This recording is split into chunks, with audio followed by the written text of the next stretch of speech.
Aujourd'hui, je vais parler de why I finally splurged and got myself a PS5 a whole 5 years into its life cycle. I mean, this has got to be at least mid-cycle or maybe even near the end, right? Ooh.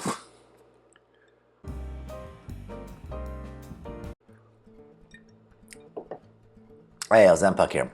Lifetime Sony fanboy at this point. I mean, I can't believe I just said that because I don't think I've ever felt specific attachment towards Sony in my heart, but if I look at my actual spending history, I think I am a fanboy since I have bought every single PlayStation. I wouldn't call myself begrudgingly loyal, no, because I did buy an Xbox. I think that was the 360? The only one that remotely threatened Sony's home console dominance, okay. But that was it. Honestly, I can't believe the PS5 is already 5 years old. I guess that's what happens when you release that thing during the COVID era, right? Again, I feel like COVID, those two to 3 years, that was a blur. Maybe shouldn't count, but technology waits for no one, so why did I wait so long to actually upgrade? And will I have buyer's remorse? Because, you know, this is probably mid to late cycle for this generation. Clearly, I did not have some super urgent need for this thing, or I'd have bought it years ago, right? So today I'd figure I'd rant about my own thought process when it comes to this somewhat large, but definitely not a need type of purchases, right? Maybe it'll help someone out there who's also trying to balance need versus want or something, or maybe just somebody else on the fence about the PS5 itself, okay? Obviously, if you enjoy some random rants from a dude with no production skills whatsoever, like, subscribe, share, comment, or whatever. I'll be great regardless, because I just do these for funsies. Hit that bell icon. I don't know where that is, but I'm asking you guys to do that because that's what people on this platform say, and I am a casual hypocrite about a minor internet detail. Meh. So let me just go over my setup first and why specifically I got a PS5 in 2025.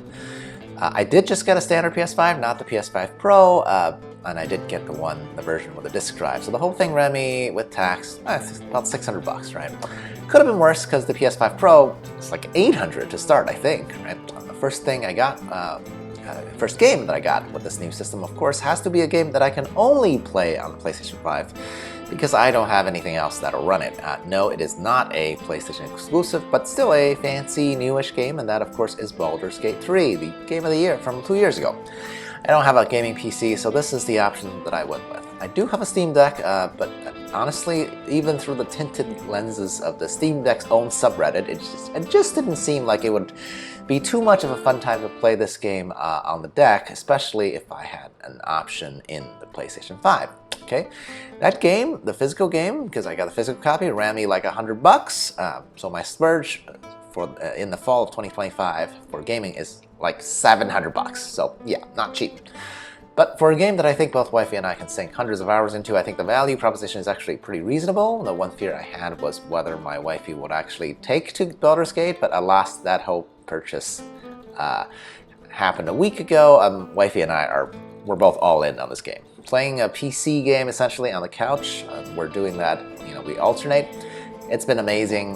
We're both nerdy kids, so yeah, our first impression of the PS5 for this single game, it's been great. And I finally got the chance to retire my old beat-up PS4 after its 10 years of service. So far, so good.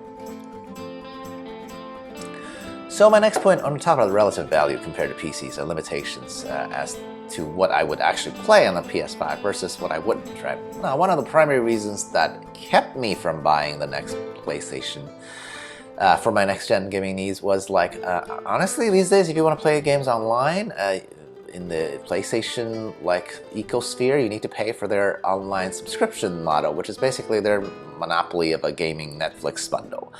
That was a huge turnoff for me. Like, what do you mean I used to play Street Fighter 4 on the PS3, Street Fighter 5 on the PS4 for free online. But now, in the PS5, if I want to play Street Fighter 6, I have to pay for internet, even though I already pay for home internet, you know, service itself.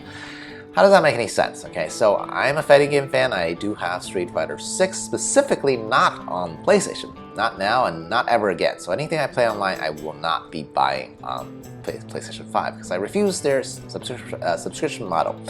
I bought the fighting game for Steam Deck. I play it docked and plugged into the Ethernet so I can avoid online playing specifically from a company like Sony's model right now. I'm not saying Sony's the worst. They're literally just copying what Xbox is doing.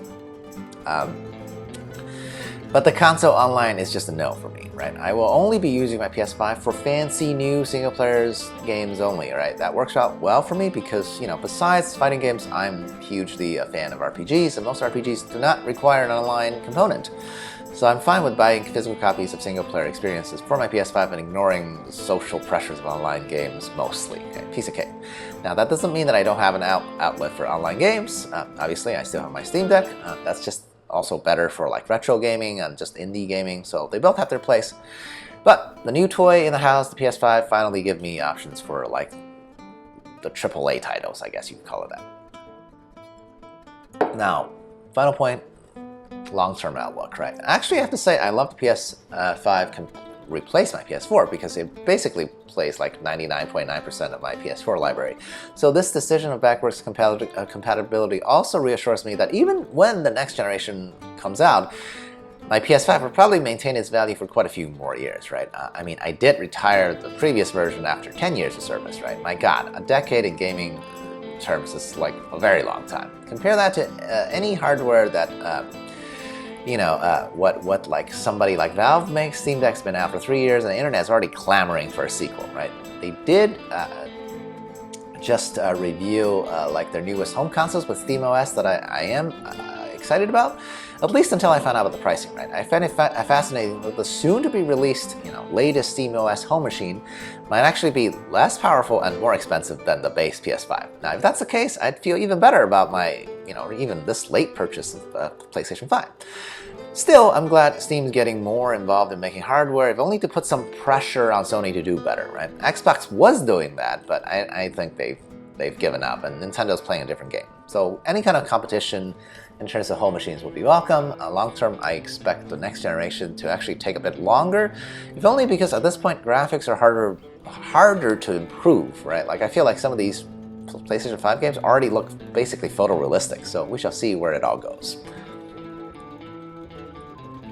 Now, in conclusion, I'm still in the honeymoon phase with my PS5. Of course, it's literally less than a month old.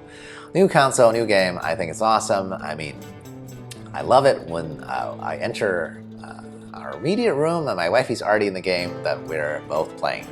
Now, I know in Baldur's Gate we can actually play co-op, but I didn't tell my wifey that because I need to spring for another PS5 controller, and my point is, in month 1 we can have our separate game, right? Will it have the lasting impact my PS4 had? It contributed to my life? That's for a later date, but my hopes are relatively high. After all, from PS1 to 5, so far I've never had a really major sustained complaint other than the whole paid internet play that for PSN. Okay, so fingers crossed that the trend continues. Even if it doesn't, and if it doesn't, I'll just retreat towards the SteamOS side of my home gaming. So I've already dipped my toes in there, so I have options. Okay, so until next time, cheers. A la Protion.